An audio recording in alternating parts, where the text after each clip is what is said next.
नमस्कार दोस्तों, आइए आपको कहानी सुनाते हैं शिव विवाह की। पार्वती अपने तप को पूर्ण होते हुए देख घर लौट आईं और अपने माता पिता से सारा वृत्तांत कह सुनाया। अपनी दुलारी पुत्री की कठोर तपस्या को फलीभूत होता देखकर माता पिता के आनंद का ठिकाना नहीं रहा। उधर शंकर जी ने सप्त ऋषियों को विवाह का प्रस्ताव लेकर हिमालय के पास भेजा और इस प्रकार विवाह की शुभ तिथि निश्चित हुई।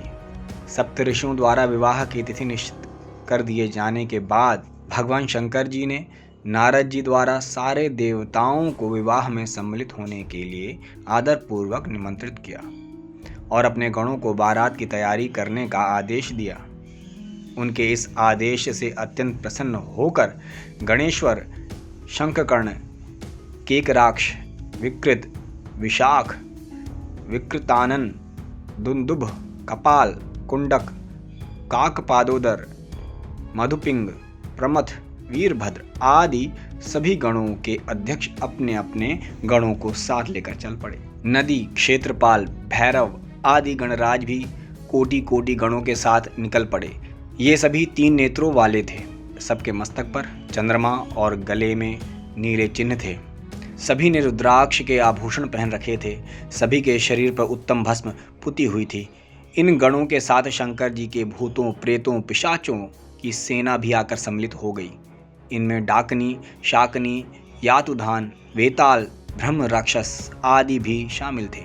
इन सभी के रूप, रंग, आकार, प्रकार, चेष्टाएं, वेशभूषा, हाव भाव आदि सभी कुछ अत्यंत विचित्र थे। किसी के मुख ही नहीं था और किसी के बहुत से मुख थे। कोई बिना हाथ पैर के ही था तो कोई बहुत से हाथ पैरों वाला था। किसी के बहुत सी आंखें थी और किसी के पास एक भी आंख नहीं थी। किसी का मुख गधे की तरह, किसी का सियार की तरह, किसी का कुत्ते की तरह। उन सब ने अपने अंगों में ताज़ा खून लगा रखा था। कोई अत्यंत पवित्र और कोई अत्यंत विभत्स तथा अपवित्र गणवेश धारण किए हुए था। उनके आभूषण बड़े ही डरावने थे। उन्होंने हाथ में नर कपाल ले रखा था। वे सब अपनी तरंग में मस्त होकर नाचते, गाते और मौज उड़ाते हुए महादेव शंकर जी के चारों ओर एकत्रित हो गए। चंडी देवी बड़ी प्रसन्नता के साथ उत्सव मनाती हुई भगवान रुद्रदेव की बहन बनकर वहां आ पहुंची। उन्होंने सर्पों के आभूषण पहन रखे थे। वे प्रेत पर बैठकर अपने मस्तक पर सोने का कलश धारण किए हुए थी। धीरे धीरे वहां सारे देवता भी एकत्र हो गए। उस देवमंडली के बीच में भगवान श्री विष्णु गरुड़ पर विराजमान थे। पितामह ब्रह्मा जी भी उनके पास में मूर्तिमान वेदों, शास्त्रों, पुराणों, आगमों, सनकाद, महासिद्धों, प्रजापतियों, पुत्रों तथा कई परिजनों के साथ उपस्थित थे। देवराज इंद्र भी कई आभूषण पहन अपने ऐरावत गज पर बैठ वहां पहुंचे। सभी प्रमुख ऋषि भी वहां आ गए थे। तुम्बुरु, नारद, हाहा और हूहू आदि श्रेष्ठ गंधर्व तथा किन्नर भी शिवजी की बारात की शोभा बढ़ाने के लिए वहां पहुंच गए थे। इनके साथ ही सभी जगन माताएं, देव कन्याएं, देवियां तथा पवित्र देवांगनाएं भी वहां आ गई थीं। इन सभी के वहां मिलने के बाद भगवान शंकर जी अपने स्फुटिक जैसे उज्ज्वल सुंदर वृषभ पर सवार हुए।